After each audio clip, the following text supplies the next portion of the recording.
Assalamualaikum warahmatullahi wabarakatuh. Bismillah wassalatu wassalamu ala rasulillah Muhammad ibn Abdullah wa ala alihi wa sahbihi wa man wala wa ba'd.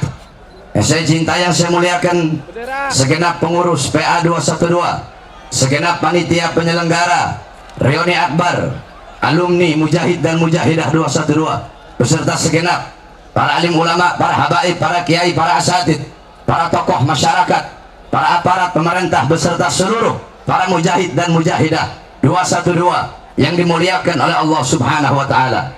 Saudara-saudara sekalian yang dimuliakan oleh Allah Subhanahu wa taala, yang dimana 2 tahun yang lalu 7 juta umat Islam dari berbagai wilayah Indonesia memutihkan kota Jakarta. Berada di kota Jakarta ribuan bendera majelis taklim, ribuan bendera pondok pesantren, ribuan bendera ormas, ribuan bendera ormas berdiri berkibar di bawah langit Jakarta, yang dimana pada hari itu umat Islam berkumpul untuk meruntuhkan, untuk menghancurkan kerajaan-kerajaan kezaliman.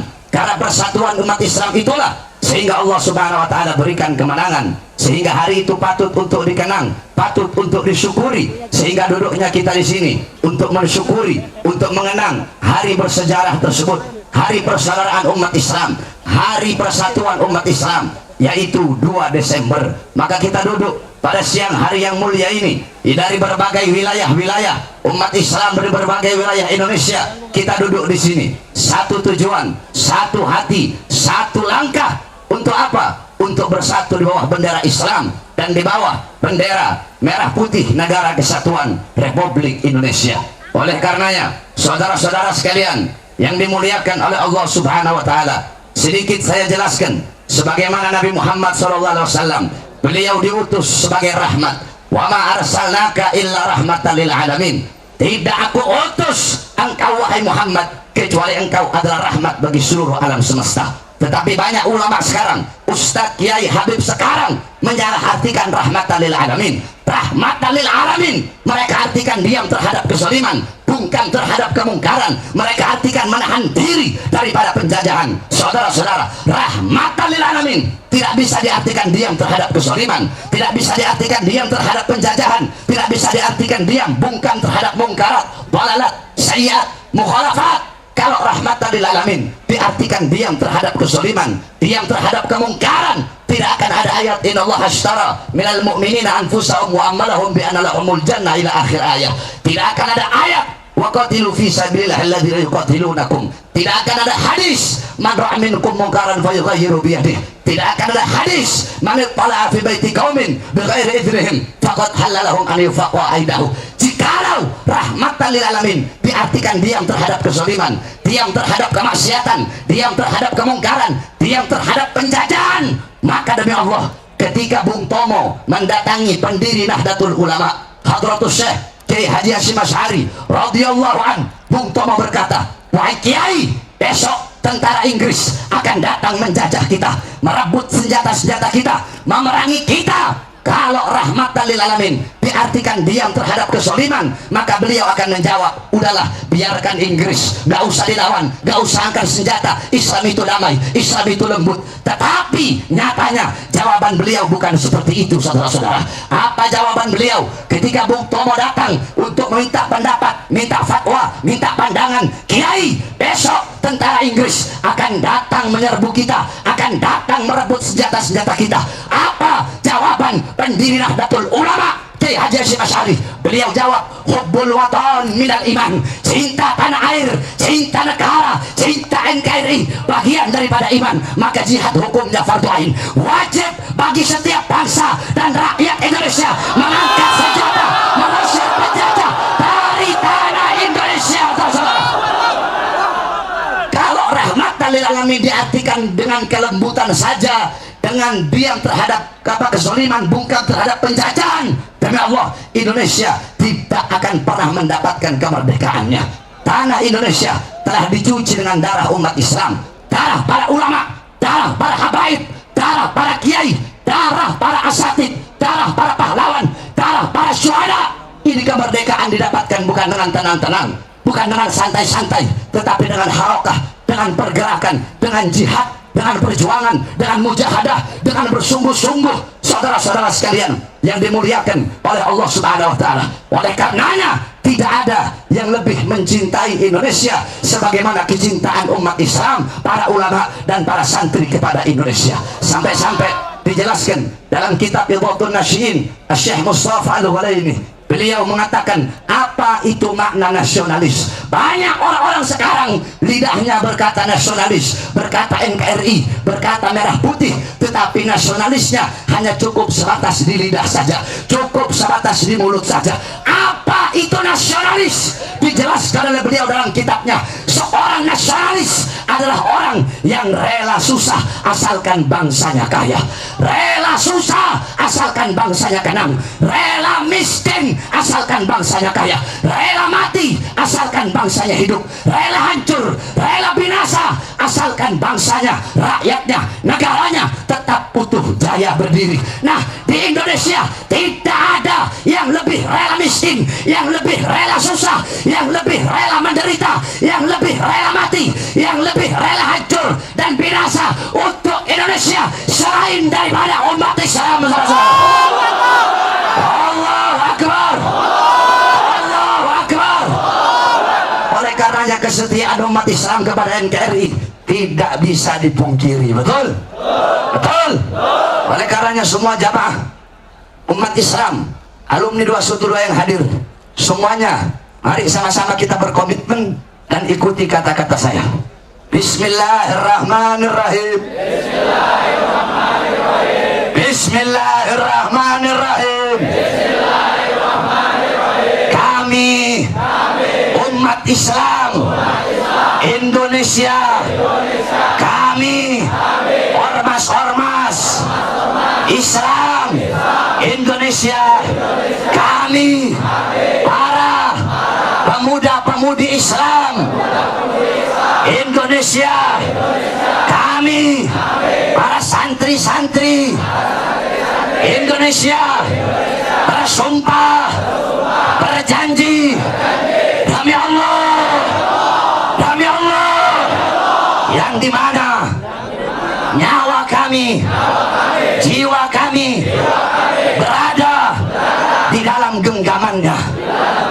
Kami bersumpah, kami tidak akan pernah mengkhianati Indonesia, mengkhianati Pancasila, mengkhianati UUD 945, mengkhianati merah putih. Dan kami umat Islam bersumpah demi Allah, selama tanah Indonesia tidak pernah kosong dari para pengkhianat bangsa, selama tanah Indonesia tidak pernah kosong dari para pemimpin yang zalim, yang menyengsarakan rakyat, yang menyusahkan rakyat, yang mendustai rakyat, yang mengkhianati rakyat, yang menipu rakyat.